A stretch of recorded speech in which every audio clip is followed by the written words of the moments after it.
The relentless hum of the city was a constant reminder of its demands, a symphony of urgency that echoed in the quiet spaces of a man's mind. He stood at his window, the glass cool against his forehead, watching the organized chaos of traffic below. Each vehicle, a microcosm of ambition and destination, moved with a perceived purpose, a controlled trajectory. Yet, he knew the illusion. He knew the sudden stops, the unexpected detours, the sheer unpredictability that lay beneath the veneer of order. This was his world, a tapestry woven with threads of responsibility, expectation, and a deep-seated desire for mastery. He was a builder, a strategist, a provider, a man accustomed to charting courses and overcoming obstacles. But lately, the obstacles seemed to shift, to morph, to appear not as external fortifications to be breached, but as internal fissures threatening to undermine the very foundation of his resolve.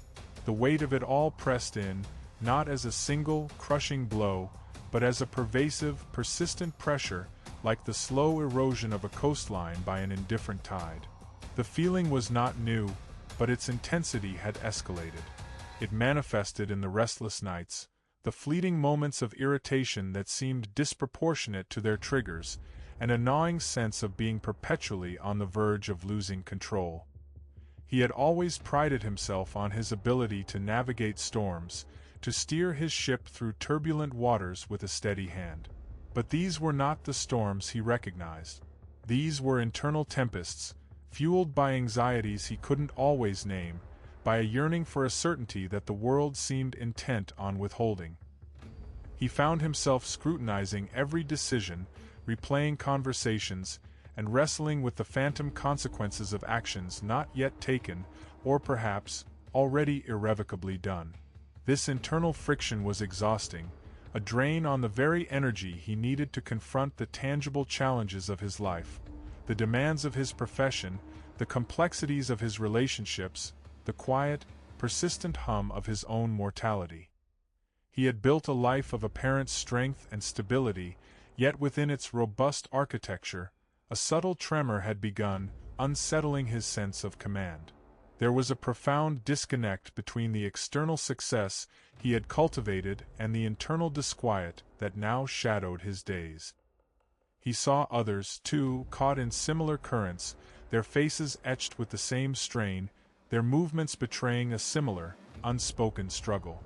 The modern man's journey often felt like a relentless pursuit of an ever-receding horizon, a constant striving to achieve, to possess, to control.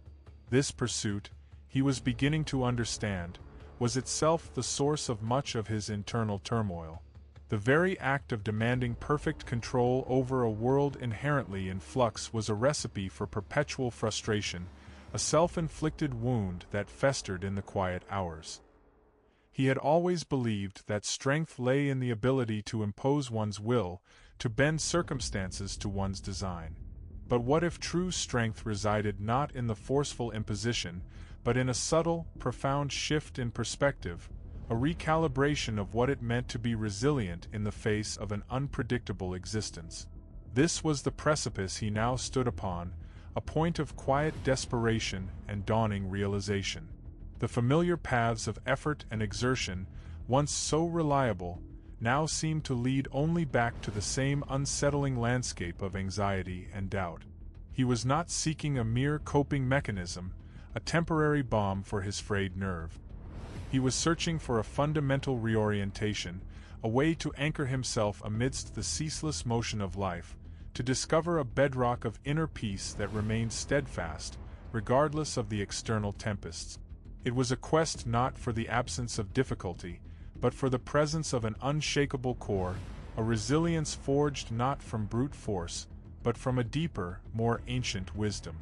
The world, in its relentless dynamism, offered no guarantees, no easy answers, no predictable outcomes.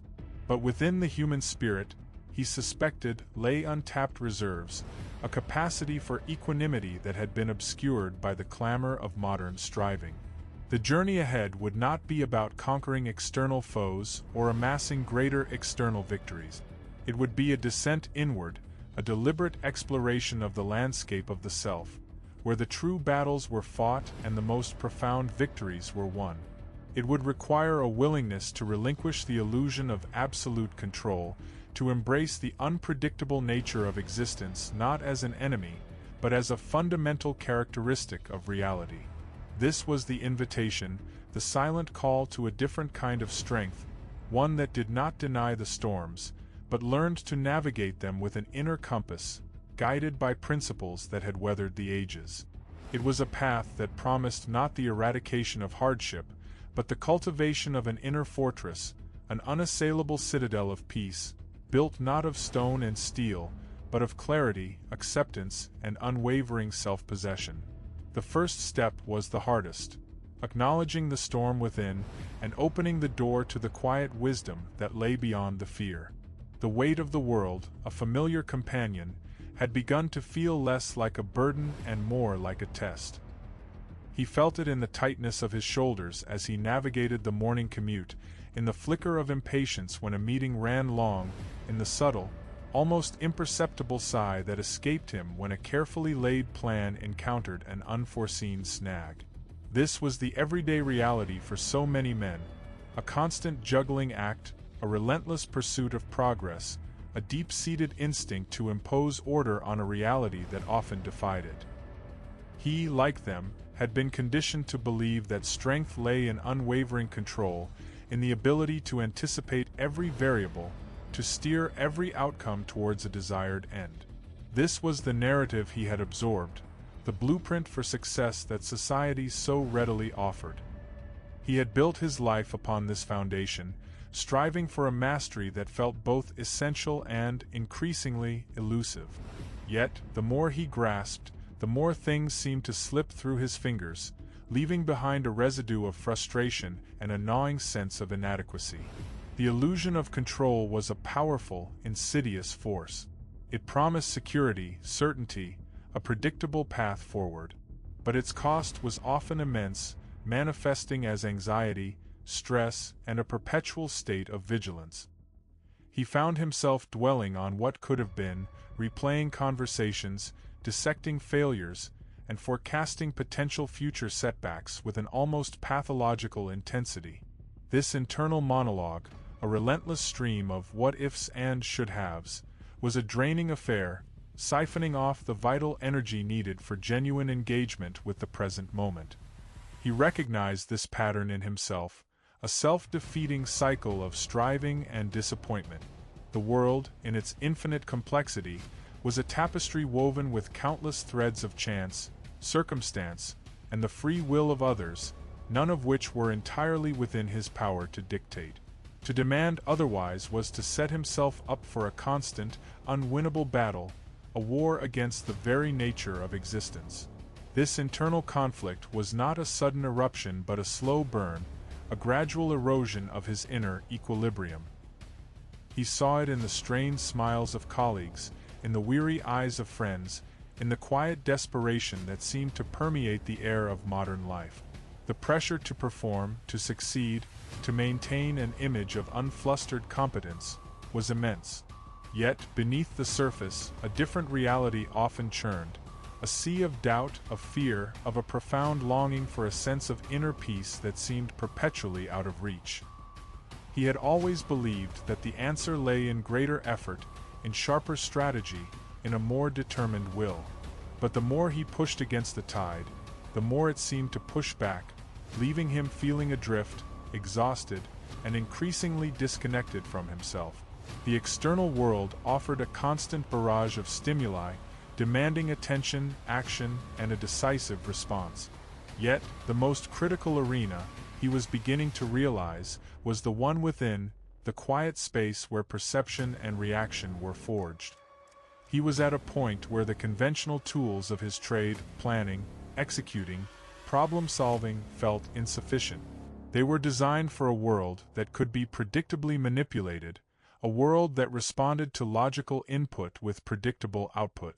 But life, he was discovering, was far more fluid, far more capricious. The challenges he faced were not always external fortresses to be conquered, but often internal landscapes to be understood and navigated.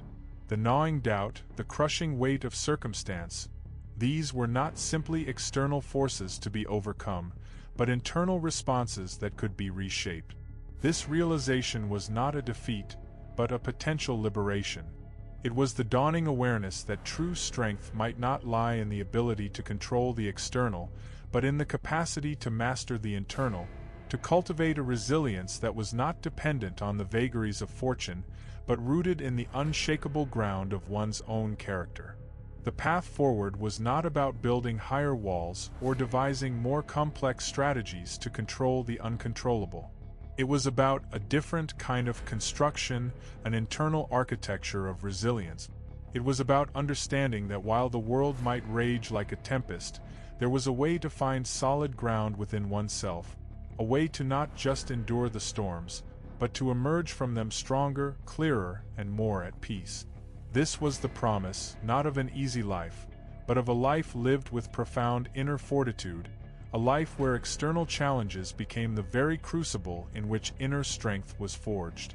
The journey was about to begin, a descent into the ancient wisdom that offered a potent, actionable toolkit for navigating the inevitable hardships, for transforming not just survival into thriving, but for blossoming in the face of adversity, proving that true strength is found not in the absence of struggle, but in the wisdom of how we choose to face it. The internal landscape, once a territory he believed he had meticulously mapped and controlled, began to reveal its wilder, untamed expanses. His initial attempts to impose order on his thoughts, to silence the incessant chatter of worry and self-recrimination, felt akin to trying to tame a hurricane with a whispered plea. It was not a lack of effort, but a fundamental misunderstanding of the nature of the challenge. He had approached his mind as he would a complex project, seeking to dissect, to optimize, to engineer a desired outcome. However, the mind was not a machine to be overclocked or a blueprint to be redrawn. It was a dynamic ecosystem, a constant flux of sensations, emotions, and perceptions, many of which operated beyond the immediate reach of conscious volition. This recognition was not a surrender, but a crucial recalibration. It shifted the focus from a futile battle of suppression to a more nuanced practice of observation and gentle redirection. Consider the practice of deliberate detachment, a cornerstone of Stoic discipline that offered a profound alternative to reactive engagement. This wasn't about emotional numbness or a disavowal of feeling. Rather, it was about cultivating an observer's perspective on one's own internal state. Imagine standing on a riverbank, watching the water flow past. The river is not you, nor are the logs and debris carried along its current. You are the observer, distinct from the flow. Similarly, when a wave of anxiety or a pang of regret arises, the practice is to acknowledge it, to label it internally, there is anxiety, or this is a thought of past regret, without becoming ensnared by its narrative. This act of naming, of observing from a slight remove, creates a crucial space between stimulus and response. It interrupts the automatic cascade of emotional amplification and allows for a more considered, less reactive engagement with whatever arises. Furthermore, this detachment extends to the perceptions that color our experiences. We often imbue external events with an inherent significance, assigning them labels of good or bad based on our personal desires and aversions. A missed opportunity, for instance, might be instantly cast as a catastrophic failure, fueling despair. However, the Stoic perspective encourages a disciplined examination of these judgments.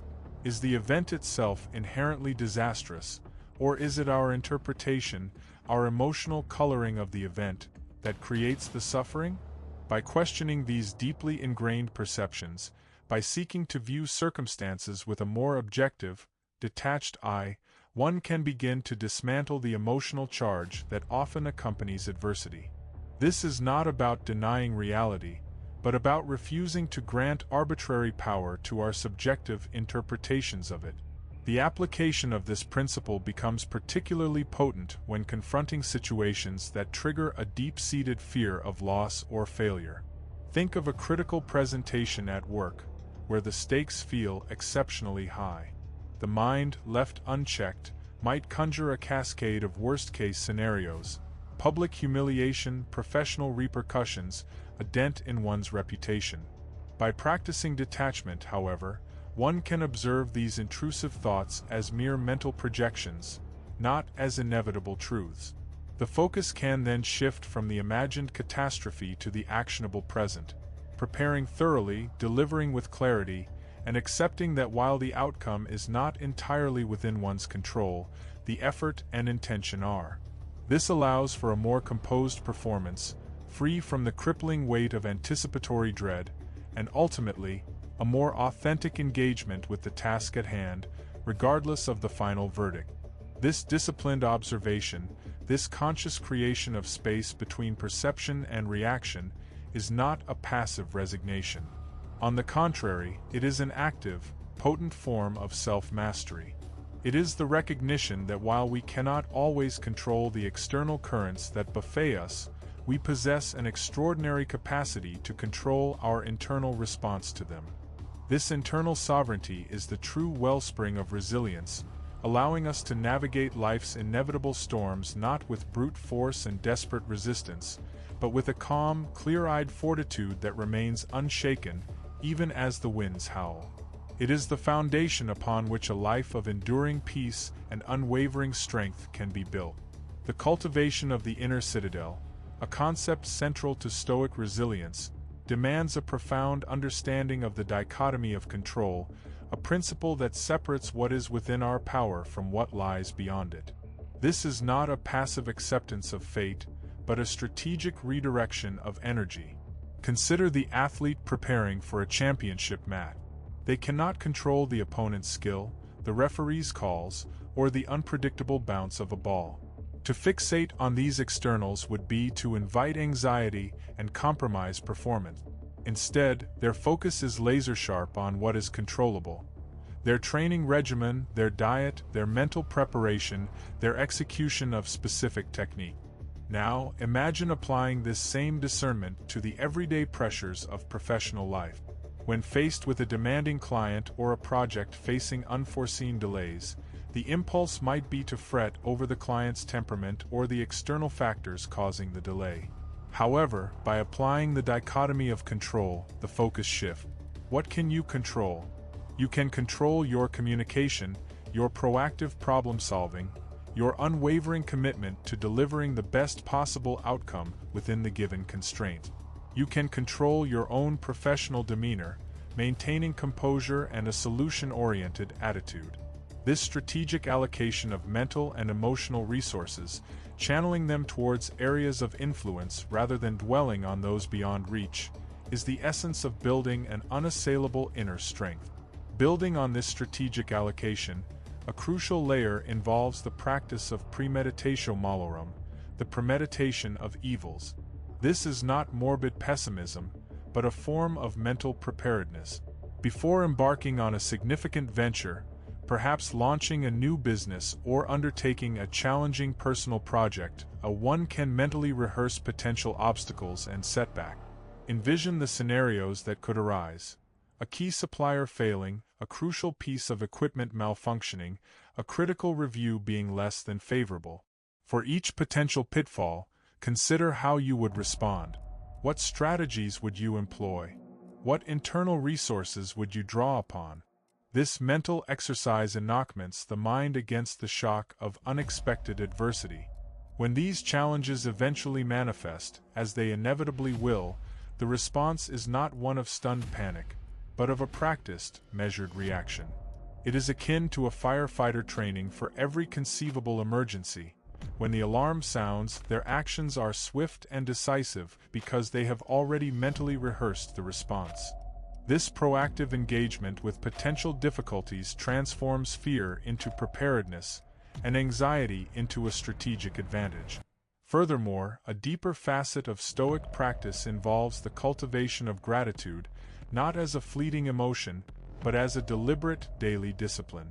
In the relentless pursuit of what is next, what is better, what is yet to be acquired, the present moment, with all its inherent blessings, can become invisible. The Stoic approach encourages a conscious enumeration of what one possesses, not just material wealth, but health, relationships, skills, opportunities, even the simple capacity for reasoned thought. Consider the individual navigating a period of significant financial strain. While the external circumstances are undeniably difficult, a practice of gratitude might involve acknowledging the support of a loyal friend, the continued good health of their family, or the skills they possess that can be leveraged to improve their situation. This deliberate shift in focus, from scarcity to abundance, from what is lacking to what is present, fundamentally alters one's internal state. It fosters contentment, reduces envy, and provides a stable emotional baseline from which to address challenges. This is not about ignoring hardship, but about recognizing that even amidst difficulty, there are always sources of genuine good, and appreciating these anchors the spirit and bolsters resilience. Conversely, the Stoic path emphasizes the importance of self-reflection, a regular, honest appraisal of one's actions and motivations. This is not a self-flagellating exercise, but a diagnostic tool for continuous improvement. After a day's events, or at the end of a week, one can engage in a structured review. Did I act with virtue? Did I respond to challenges with reason or with passion? Did I unnecessarily attach myself to outcomes that were not within my control? Were my judgments fair and objective, or clouded by personal bias? This introspective practice allows for the identification of patterns of behavior that are counterproductive and the reinforcement of those that align with Stoic principles. It is through this consistent self-examination that one refines their character, strengthens their resolve, and deepens their understanding of their own internal landscape, ensuring that the pursuit of resilience is a continuous, evolving process, rather than a static achievement. The Stoic journey into the self necessitates a profound engagement with the concept of virtue as the sole good, a departure from the common pursuit of external validation or material gain. This is not to suggest a dismissal of comfort or success, but rather a reordering of priorities, placing inner character above all else. Consider how this principle plays out when faced with professional setback. The individual driven by external approval might view a project's failure as a personal indictment, a blow to their reputation and worth. Conversely, the stoically oriented individual, while acknowledging the disappointment, would evaluate the situation through the lens of virtue. Did I act with integrity? Was my effort honest and diligent? Did I uphold my commitments to the best of my ability? The answer to these questions, regardless of the external outcome, determines the true measure of success. This internal compass, calibrated by virtue, provides an unshakable foundation for self-worth, immune to the shifting sands of public opinion or fluctuating fortunes. It is the understanding that true accomplishment lies not in the applause of the crowd, but in the quiet integrity of one's own actions. Furthermore, this focus on virtue illuminates the transformative power of embracing what is beyond our control. The modern man often finds himself entangled in the intricate web of societal expectations, the relentless pressure to achieve a certain status, to accumulate wealth, to project an image of unassailable success.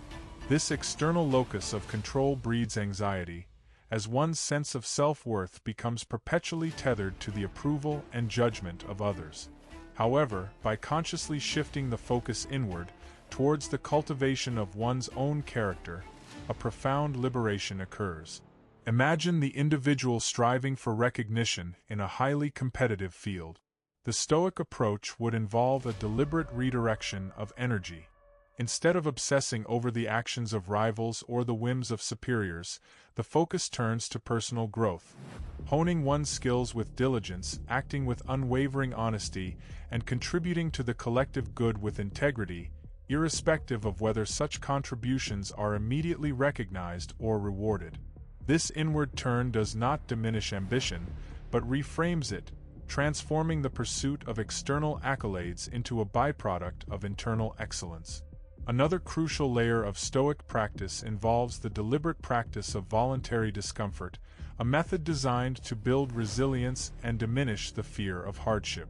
This is not about embracing suffering for its own sake, but about intentionally exposing oneself to minor inconveniences that mirror the potential challenges of life. Consider the individual who consistently opts for the more challenging route, or who occasionally chooses to forego a luxury, such as an extra hour of sleep or a preferred comfort. By voluntarily experiencing these small adversities, a brisk walk in the cold, a simple meal, a period of quiet solitude, one begins to chip away at the ingrained aversion to discomfort. This practice serves as a powerful inoculation against the fear of greater hardship.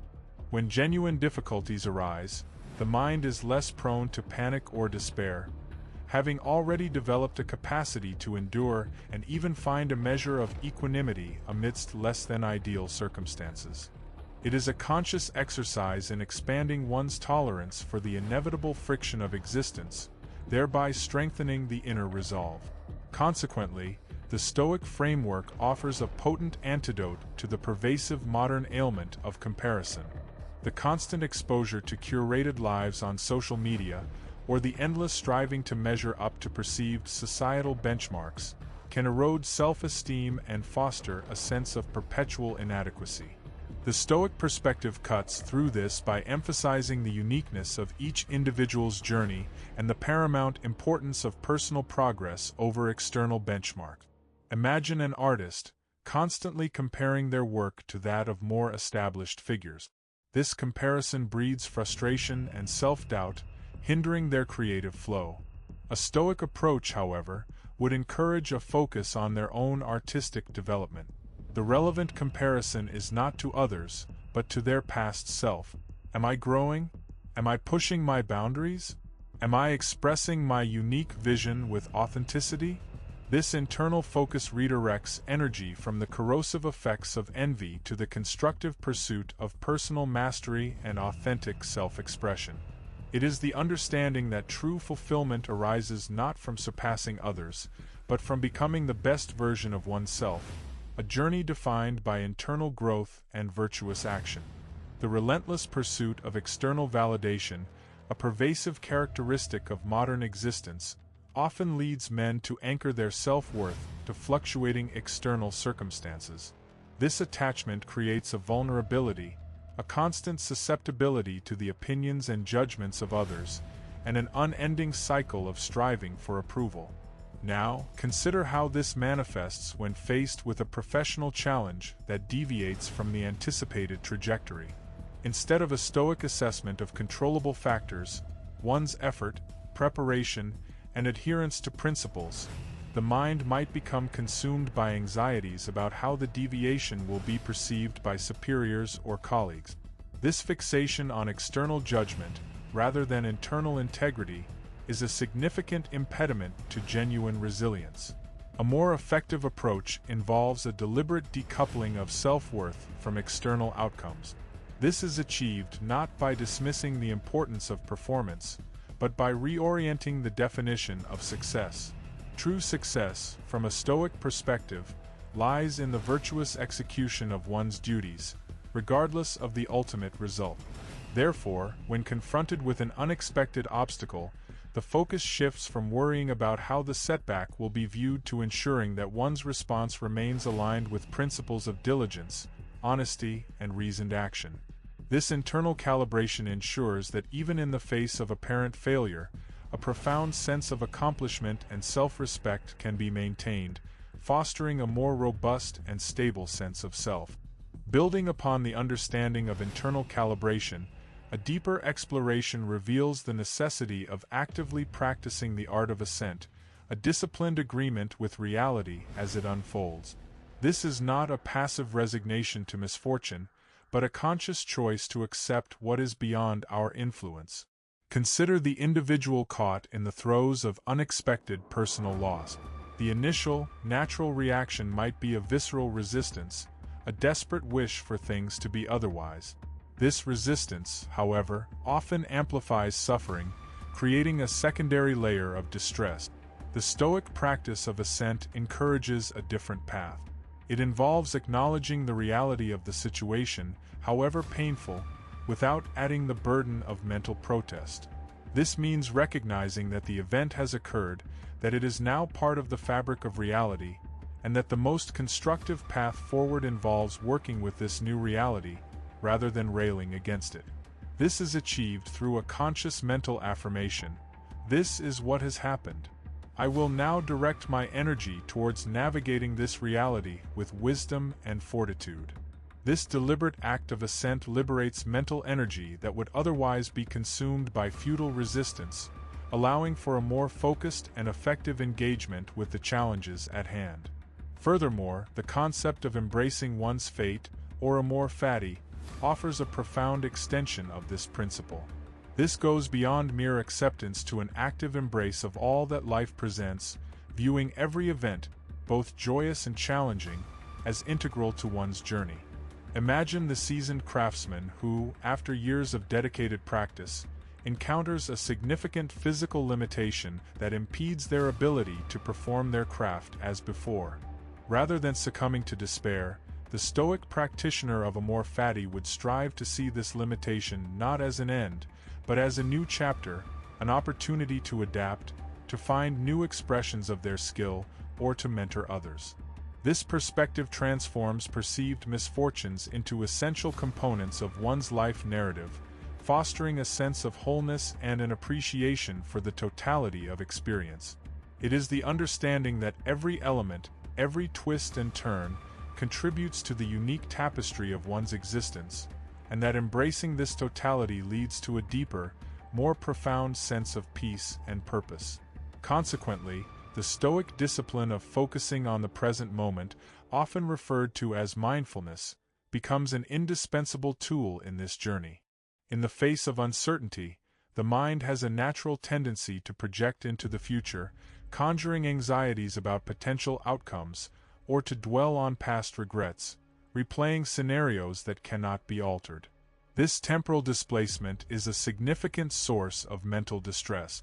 The Stoic practice, however, anchors awareness firmly in the here and now. Consider the man facing a complex negotiation. His mind might race with thoughts of potential concessions, the other party's likely reactions, or the consequences of a failed agreement. By consciously bringing his attention back to the immediate task, listening attentively to the present discussion, formulating his words with care, and responding to the current points being raised, he effectively disarms future anxieties and past regret. This present moment focus allows for clarity, decisiveness, and an engagement with reality as it is, rather than as it might be or once was. It is the practice of inhabiting the current moment fully, recognizing that it is the only point of action and influence available. The Stoic emphasis on premeditatio malorum, the practice of contemplating potential future adversities, is not an exercise in succumbing to pessimism, but a strategic fortification of the mind. Consider how this applies when you are on the cusp of a significant undertaking, be it a complex project at work or a demanding personal goal.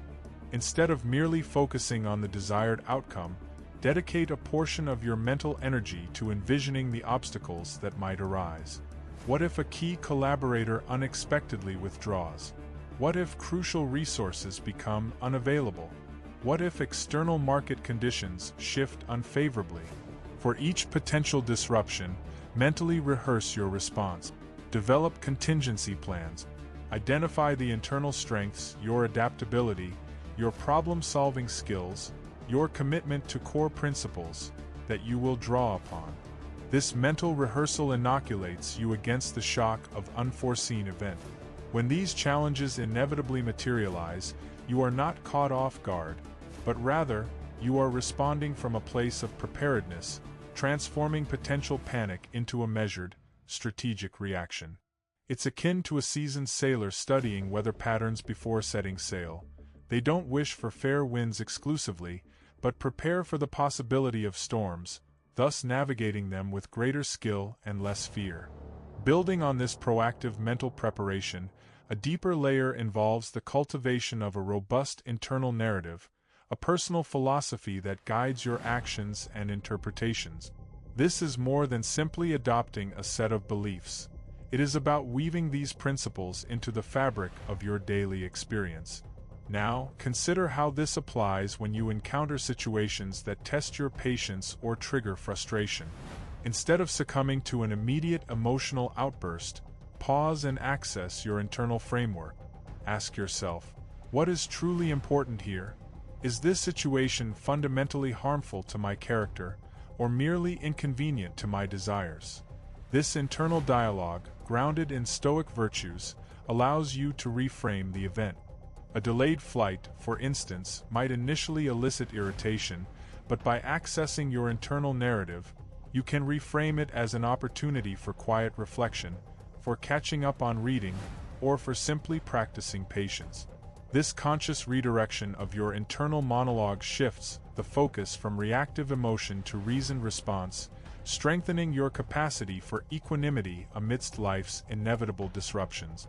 Furthermore, the Stoic principle of embracing what is within your control and serenely accepting what is not requires a nuanced understanding of agency. It's not about a passive resignation, but a dynamic discernment. Consider the pressures of modern professional life, where deadlines loom and expectations are high. The impulse might be to strive for absolute control over every variable, the precise timing of every task, the exact reaction of every colleague. This is often an illusion that breeds immense stress. Instead, the Stoic approach encourages a focused application of effort on what you can influence. Your preparation, your communication, your dedication to quality, your own emotional regulation. The outcome, however, is subject to external factors beyond your direct command. By consciously dedicating your energy to your sphere of influence and releasing the attachment to outcomes, you cultivate a profound sense of inner peace and effectiveness. It's like tending a garden.